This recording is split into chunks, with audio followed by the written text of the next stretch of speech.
Le projet était essentiellement au départ une ville un puits. Donc l'idée d'une ONG française qui s'appelle les Puits du désert, c'était d'essayer d'associer à la construction d'un puits, donc pour le financer, une ville.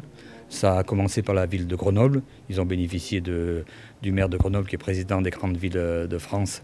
Et du coup, ça en a entraîné d'autres. Et puis maintenant, il y a eu un nouveau contact qui s'est fait pour essayer l'idée d'un puits, une entreprise. Et c'est là que le Forum mondial de l'eau a apporté un élément nouveau. KSB, qui est une entreprise qui fabrique des pompes et des robinets, s'est dit comment je pourrais apporter une solution au Forum mondial de l'eau en oubliant un peu mon côté commercial habituel.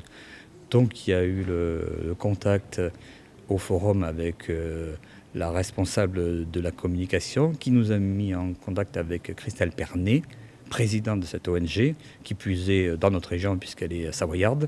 Je suis allé la rencontrer et là une grande histoire vient de commencer puisqu'on est 9 mois après la rencontre et on signe ce soir le partenariat officiel à la Chambre de commerce de Marseille qui est un partenariat durable qui n'est pas sur une année, qui est, j'espère, en tout cas sur plusieurs années. Le projet Les Puits du désert trouve relativement facilement, si elle m'entendait, ça serait pas bien gentil, mais des gens, des villes pour financer des puits dans les airs, pour construire des puits.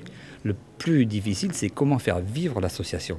Parce que derrière ça, il faut se déplacer, il faut aller au Niger, il faut téléphoner, et là, KSB a choisi d'aider le cœur de l'association. Si l'association vit, elle trouvera des fonds pour les puits et on espère donc arriver à construire les 200 derniers puits qui manquent. En Europe, on se pose des problèmes d'eau potable. Là-bas, on se pose simplement de l'accès à l'eau. Peu importe comment est l'eau, c'est de l'eau brute. On n'en est pas encore à des degrés de potabilité.